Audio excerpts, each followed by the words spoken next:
էլի միայն անհաջողության մասին չի։ Մենք սևեռվում ենք մենակ վերջնարդյունքն ենք նայում։ Հա, եթե համապետական ընտրության վրա պրոյեկտվի այդ արդյունքը, շատ տխուր բան կստացվի։ Բայց որպես միջանկյալ փուլ, տեսեք, ամբողջ իշխանության մեքենան կուտակվել է մի համայնքում։ կուտակվել էր մի համայնքում,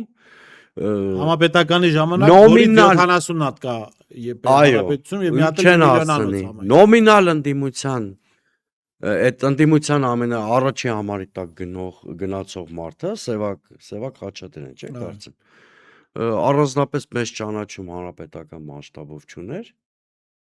բայց առնվազն Էջմիածին քաղաքում հավասարի մրցակցություն չէ ցույց տվեց։ Այսինքն այնպես չի, որ իշխանությունը շատ հեշտ հաղթանակ կատարել, առավել ևս ընտրա մանիպուլյացիան չլներ, խոյը չմիացնեին վաղ շաբաթին, Սևակն ու Խաչիկ Մանուկյանը միասին մեծամասնություն էին վերցնում եւ հաղթում էին։